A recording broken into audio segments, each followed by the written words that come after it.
This girl was expelled from school on her very first day. The teacher labeled her a troublemaker and listed all her misbehavior, while the other children sat quietly and studied. She kept opening and closing her desk, making loud clicking noises, simply because the sound amused her. But that wasn't even what troubled the teacher most. In the middle of class, she suddenly ran to the window and waved excitedly at a street performer outside. In an instant, the entire class was distracted. The children rushed to the window, cheering and shouting, and the classroom fell into chaos. The teacher was so furious, she nearly fainted on the spot. Later, in front of Tado-chan's mother, the teacher continued to criticize Tado-chan relentlessly, listing every mistake she had made. But Tado-chan was lucky. Her mother didn't scold her. Instead, she gently searched for another school, one that might truly suit her. That school was the legendary Tommo Gakuan. At first glance, the campus captivated Tado-chan. The school gate was formed by two living trees. Old train cars stood on the grounds, serving as classrooms. It was the most unusual school Tado-chan had ever seen, and she loved it immediately. The principal, however, was even more unusual. He bent down to greet her, inviting her to speak freely about anything she liked. For 4 straight hours, he listened as Tado-chan talked non-stop. All the while, he remained patient, smiling warmly. Tado-chan was overjoyed. It was the first time in her life that someone had listened to her so seriously. At last, she shared the question that had always troubled her. Why did everyone call her a strange child?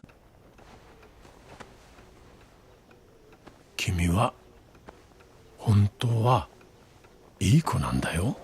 That day, Tado-chan received her first praise from a teacher. She came to love Tommo Gakuan, and especially its principal. For the first time, she truly longed to go to school. Before dawn the next day, she woke up early, waiting eagerly for her mother to rise. She helped prepare her lunchbox, ate breakfast at record speed, and rushed off to school. Finally, she sat inside the train car classroom she had been dreaming about all night. She hummed softly with joy. As Tado-chan sang, the train seemed to come alive, carrying her into a magical journey. There were no fixed seats. Each day, children chose wherever they wished to sit. There was no rigid timetable either. The teacher wrote all the subjects on the blackboard, and students could begin with whichever lesson they liked most. Those who loved writing could start with essays. Those who loved science could begin experiments. Those who loved movement could run outside and play. This free-range style of education might have seemed unstructured, but it suited every child perfectly. Learning was no longer an external command. It became a natural exploration, driven by curiosity. At Tommo Gakuan, Tado-chan made her very first friend, Tomayo, a girl with polio.